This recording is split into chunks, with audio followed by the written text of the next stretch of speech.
Hi, today we've got another soldering station to look at, and this time it's really quite a beast. It's the JBC DDE, a 2-channel soldering station, 150 watts into each channel, and then basically you can pick all of the other accessories as you like. It's part of their modular line of stations. For now I've just selected the T245 handpiece and the holder because I already have quite a few of the tips. I did end up buying quite a few more as well. I've not actually turned this on or anything yet, so this will be the first test today.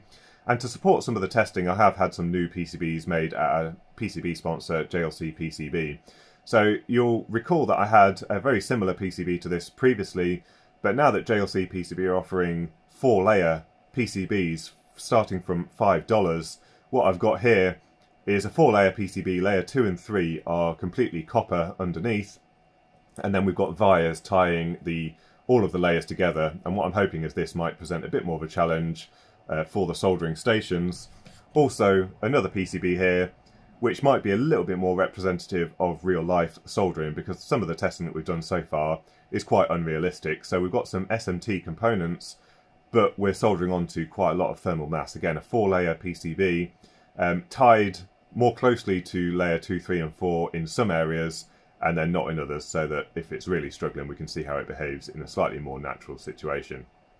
So the reason why I bought this modular station is because I'm not a huge fan of the compact line set of stations. Basically, with those you have to have the control unit and the stand on your desk, with the mains cable trailing over the desk as well, and I'm not a big fan of that type of form factor. What I prefer is to have the control unit sort of sighted out of the way underneath the desk, and then just have the stand and the handpiece on the desk, and then you don't have the bulk of the mains cable and that kind of thing in the way. Especially when you've got quite a small area to work on, this sort of setup works better for me, and it's the type that I've always tried to use in the past. Now this is quite an expensive setup in comparison to the compact line of stations, so this is the updated version of the one that everyone's buying, coming in at about £350 including VAT. And if anyone is thinking about buying from Kaisertech, which is one of the JBC distributors, I've got a 5% discount code in the description down below. But if you compare it with the modular station, this is the one that I bought here, it's £530 just for the base unit itself. Then you pick the handpiece and the stand, and this is the basic setup, and this is already about £750. And then also what you have to do is you've got to buy like the tip cleaner and the sponge. That doesn't come built into the stand, which I think is quite puzzling. It's quite a bulky stand. I don't know why they've wasted space not putting the sponge at the front or anything like that, but as you can see this adds up quite quickly. And then obviously you might want to buy a set of tweezers or another handpiece, and that's the modularity that this system gets you, but it comes at a real price. Now, in comparison with the compact line of stations, this one has another 20 watts of power into each handpiece. It says 150 watts per tool. Now, I don't know whether it throttles the power down depending on which tool is detected, because 150 watts into one of these little cartridges is really going to shorten its lifetime, especially if you keep taking it out the auto setback stand where you're doing that repeated heating and cooling cycle. I can imagine these tips won't last very long if you keep pumping 150 watts into them. Now, another reason why I've selected this modular station is its compatibility with other tools. So you can get desoldering equipment, including the pumps that plug into this, and then can synchronize it with soldering. We've got a whole bunch of different tweezers, different handpieces, and also a nitrogen kit, which is something that we're going to look at in a couple of months' time to see how that affects soldering quality. Also, I do like the look of the user interface. It looks really quite modern.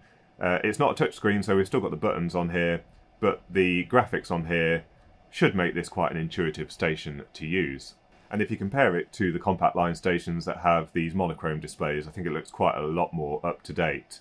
Now, I was going to try and get hold of this compact station with the TFT on the front, but it was announced over 2 years ago and they've still not released this. But this one is supposed to give you feedback on the soldering quality. I'm not sure why it's not been released yet, and they've released a new version of the type with the monochrome display, so they're obviously having some troubles with this. But I didn't want to buy the compact one and then find out a week later that they'd released this one, and then I had to go and buy this one as well. So that's another reason why I've selected the modular station. So starting with the handpiece, it does feel like a nice high quality handpiece. We've got a heat resistant cable, we've got a locking DIN connector, and they've now added this foam sleeve because people did complain that the handpiece got too hot when you solder for long periods of time. However, I don't actually think this feels very nice. It's kind of a cheap foam, certainly not the high quality that it could have been to make it feel a lot more comfortable to hold. Now they do now ship this with an extra insert in here, and the idea is this stops flux vapours from getting trapped in the handpiece and then ruining the connection between the cartridge and the handpiece. Now, one thing you might be interested in is this is the best handpiece, and it's basically identical in every single way. It feels exactly the same to hold. Obviously we haven't got the foam sleeve, but there's basically no difference with it. So this is equally high quality to the JBC. It doesn't look like they've cut any corners on this particular handpiece. Now onto the tool stand. This is almost entirely made of metal, really quite heavyweight, at least 1 kilo here. We've got area for a couple of tips to be stored at the end here. We've got the tip change area here, so basically what you can do is you can have your tip in the handpiece, and then when you want to take it out you can pull it through there to remove it while it's still hot, and then when you want to put it back in you push it in slightly and then push it in with the area here. So that allows you to change it without using any tweezers or a silicone sleeve or anything like that. And then it has an auto setback feature where the electrical contact between the collar here and this metal part here allows the station to determine that it has gone into the handpiece, and then it can drop back the temperature. What that does mean is there are a couple of connectors on the back, so one that goes off to the handpiece, and then quite a short cable, it's about 1 metre in length, where we have this other DIN connector that plugs into here, and then this goes off to the soldering station. It is quite a nice piece of kit, but I don't quite understand why it's so deep. This could have been brought back here, and then there could have been some space for sponge like on the more traditional handpiece stands, but for some reason they've gone with this design. And you can see, you know, this is the typical length of any tip. When you put it in here, it only goes to here, so there's all this wasted space. I'm not really sure, you know, what the intent of this is. I don't know if it's to match another stand that's in the series so that you can have them all lined up, but it seems quite an odd decision, and I've not seen anyone shoving a brass pad in here, for example, so I haven't quite worked that out, and there's no real mention in the user manual what that's all about. Then we have the station itself, which is really quite heavyweight. We've got the AC switch at the front here to turn it on and off. We've got the colour TFT, and then our buttons to go through the user interface, and these buttons feel nice and high quality. And then by pulling this down, you can adjust the angle of the display so that when you've got it flat on your bench, you can read it from the most suitable angle. And you can see there's some imprints here. This allows you to stack various units on top of here, all in the same modular line of systems, including things like the vacuum pumps and that kind of thing. On the back of the unit, we've got 2 ports for the 2 different tools that you've got connected to the system. We've got an interface here which allows you to connect up peripherals to this device. So there's a little bus, things like the nitrogen interface that are triggered when you remove the handpiece from the stand. They can be triggered through this interface, and the user interface allows you to configure those various external peripherals.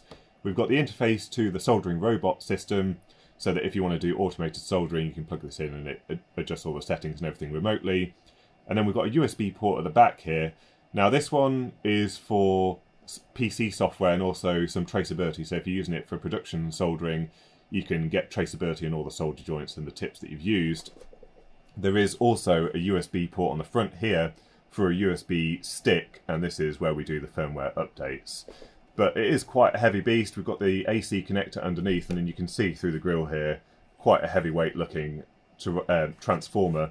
So no switching supply in this. This one is provided power by a proper transformer. So let's take a look inside. Alright, so we've got one huge transformer here with a lot of connections. What does it say on the side here?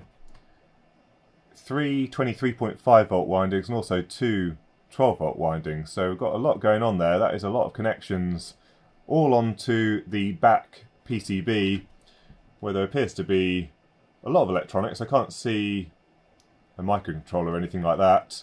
And then we've got a ribbon cable going off to the front. So let's take a closer look at what's going on inside here.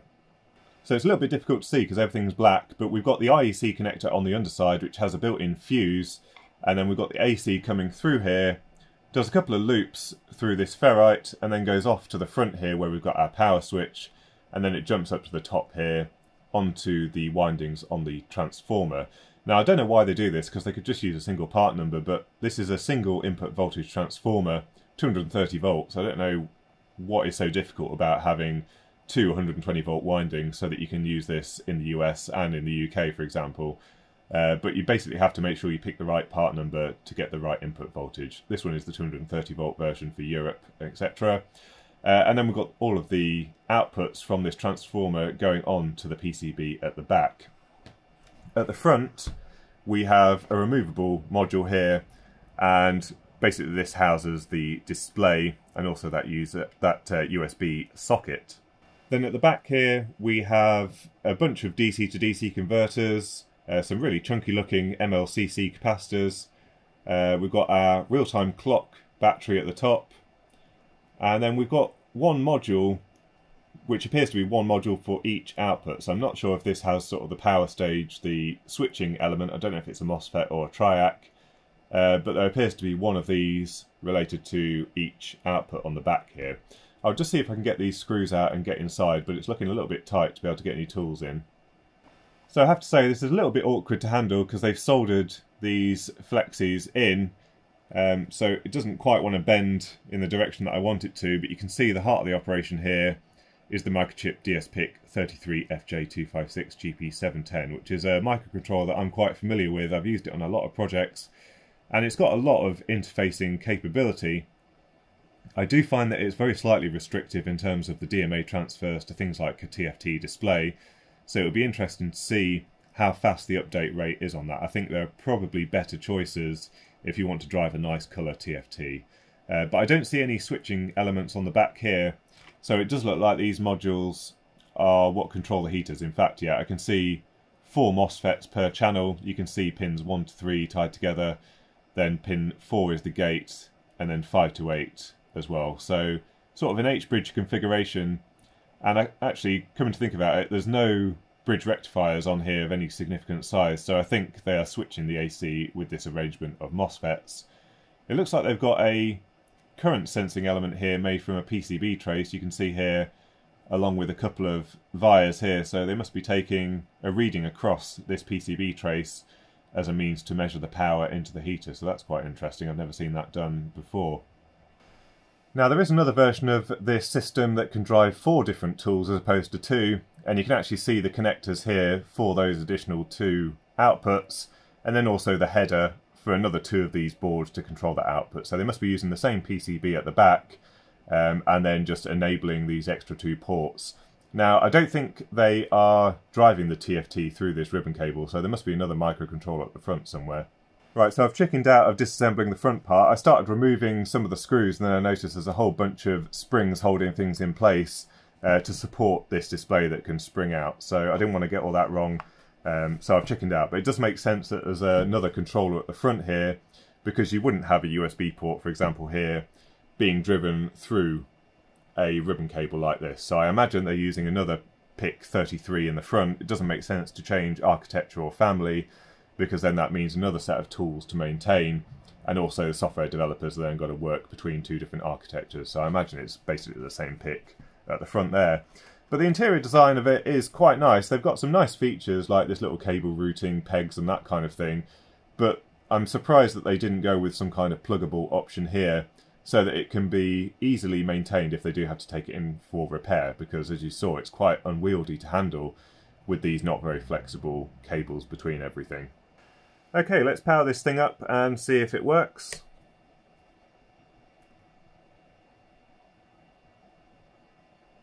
And yeah, it's booting up quite nicely. We've got the software version at the bottom there.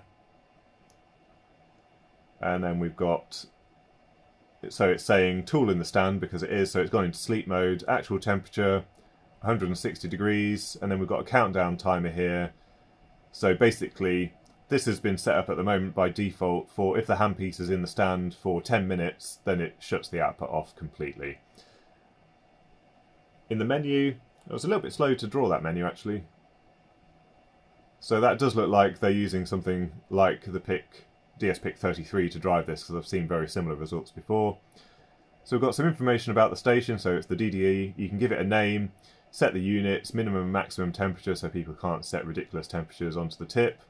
It's got real-time clock, and you can also have pin protection as well, so that if you were using this in production, the operators couldn't change the settings.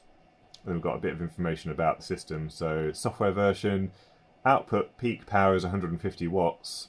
I don't know if that's adjustable or not. I'll have to have a look at the menu. Temperature selection, operating temperatures. It says it's ESD safe and also compliant with JSTD 001. And that's about it for that. Can we go? Oh, there we go, back.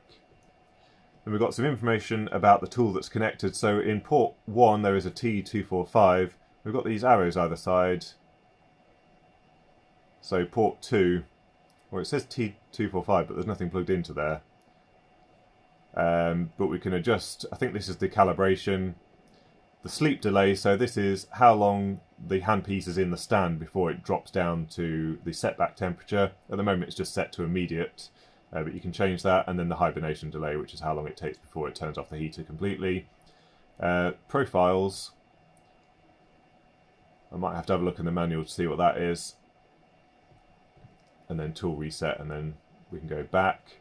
Peripherals, so if we've got anything plugged into that peripheral port at the back there, such as the pedal or a nitrogen system or fume extractor, you can configure all of the settings from here. Let me just read up what this profiles thing is. So the profiles thing sounds quite interesting actually. What it allows you to do is to control a ramp rate for when you're soldering thermally sensitive components. They've specifically pointed out ceramic components because if you solder these at a really high temperature, the thermal shock can often crack them. So what it allows you to do is to start off at some low temperature, and then when it detects that you're starting to solder the component, it will ramp it up as configured in your profile. Then we've got an option here that says graphics, and this allows you to view in real time what's going on with the tip. So if we go to view, we don't want to save it, but you can see power in blue at the bottom here, so basically it's drawing hardly any power at the moment, and you can see the tip temperature is at 150 degrees C. If I remove the handpiece from the stand, you can see it's dumping 100% of the power in, temperature's climbing, and then you can kind of see the regulation. So there's quite a bit of overshoot there, and then it's kind of settled down. Yeah, there's a bit of oscillation. As you can see, it's going up and down, and it looks like it's stabilised at that point there. Although look at the power, I'm not moving the handpiece around, but that is moving around quite a bit. And if I put it back in the stand, power drops to nothing, and we'll slowly see the temperature dropping down. So when you remove the tool from the stand, the screen shows the actual temperature, the target temperature, and then the power level being delivered into the heater. And if we try and heat up a pad, you can see there's more power being delivered, 26% of the power being delivered into this pad just here. And to adjust the temperature, you just press the up and down button. It adjusts that in 5 degree steps, which is quite nice. It means that you can quite easily set the temperature to whatever you want without having to deal with sort of 1 degree steps. There is an information button here, and this is kind of a help for each screen. But it looks like you have to go through into the menu to look at the graphics if you want to view the graphs of what's going on. So let's just try heating up a pad. This is quite a small tip, but we'll try heating that up.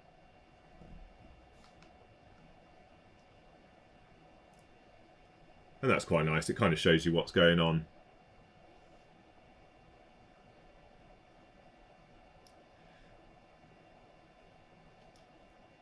So you can see the regulation isn't perfect. It does move around quite a bit. The temperature is fluctuating. What's nice is the graph is showing it clearly in 1 degree steps, even though the main screen is only showing that temperature in 5 degree steps rather than the 1 degree steps that we're seeing on the graph. Let's see what our tip thermometer is saying, so I'll just clean the tip. It says it's at 335, dropping down to 330, so there's definitely some overshoot on this station. We'll apply a bit of solder.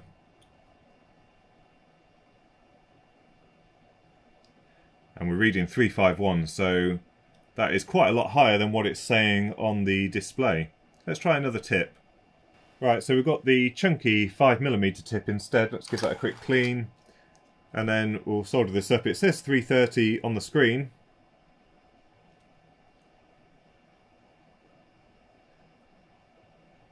But yeah, it's reading about 26, 25 degrees out. So it is a little bit out there. Let's just try it with the JBC that is also set to 330.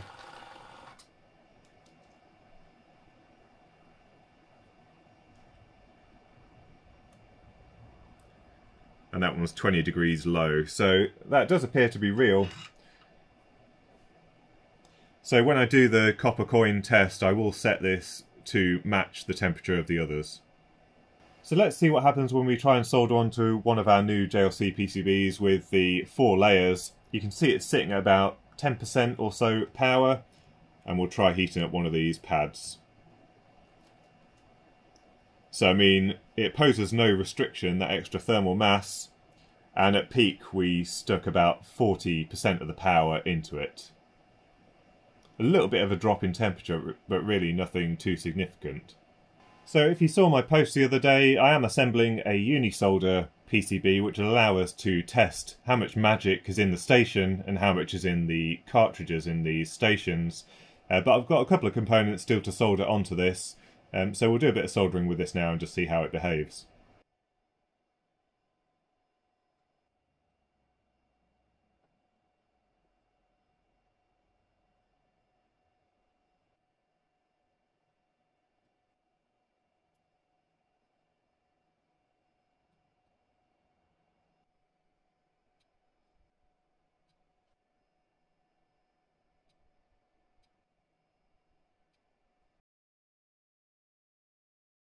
So we're aiming for a tip temperature of 357 degrees C for this test.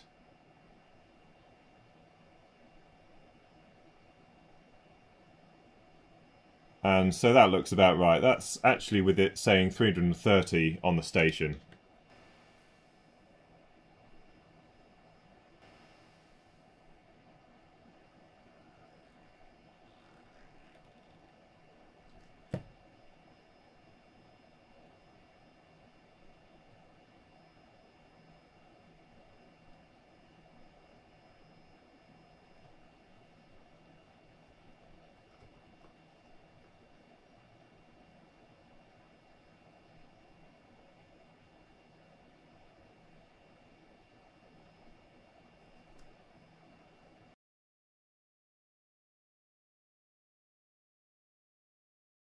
So another interesting result, I do always repeat these tests a couple of times just to make sure the results are consistent. As you can see 3 times here, the solder looks exactly the same. So even though there might be very slight differences between how we feed the solder in and that kind of thing, the overall result is exactly the same.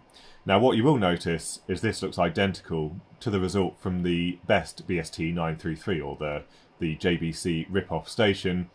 So that does imply that this is basically being limited by the cartridge and not by the station, because we're getting basically the same results. Also very similar to the Metcal GT120, but absolutely nothing like the Metcal MX5200. And this station is starting to approach the price of that Metcal MX5200.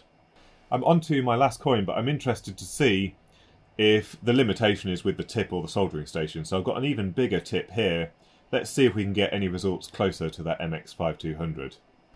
Right, slight cock up because the camera didn't record, but this is with the 5mm tip, this is with the 7mm tip, and what I noticed is the readout was showing 100% power into the coin.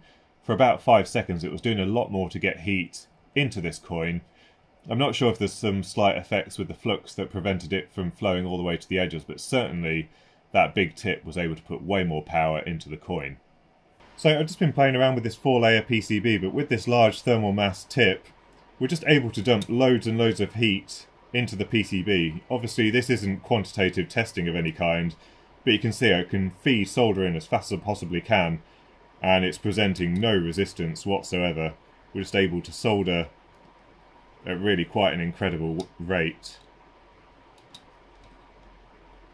So what do I think about this system? Well, certainly it's a lot of money, but for that money you get something that's built really nicely, looks really modern and sleek, and I do like the form factor and everything about it. However, the problem is, as we saw, the calibration wasn't exact. In fact, it was putting in about 20 to 25 degrees more than what it said it was doing on the display, which I think, I don't know if that's intentional or whether it is recommending that you calibrate it yourself, but that seemed like quite a long way out compared to what it said it was doing. Also, the control loop is very aggressive and overshoots by quite a long way. So on the coin test, for example, it was setting, basically putting the temperature higher on the tip than what the set point was. So that has the effect of improving the user experience. I mean, when you're soldering and you feel no resistance to the solder, that obviously is a lot nicer experience, but it's effectively cheating in comparison to some of the stations that are controlling the temperature quite precisely.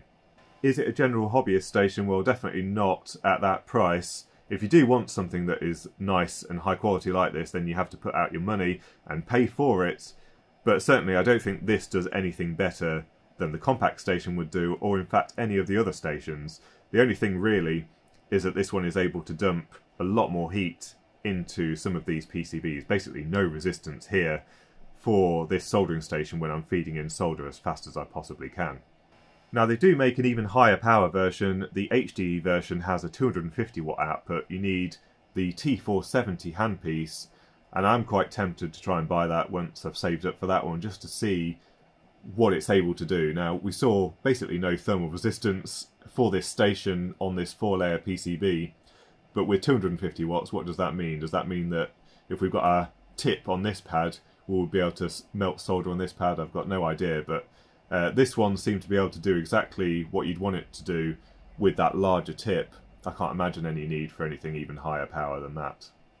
So yeah, a really nice system. We'll do a bit more testing in a future video where we've got all of the stations lined up, and then we can do exactly the same test on all of them all together, and then we'll get a feel for which one performs the best for general purpose soldering, or even if there is any difference. It might be that when you're doing your standard soldering, other than the look and feel, there's probably no difference in performance. But anyway, I hope you found this video useful.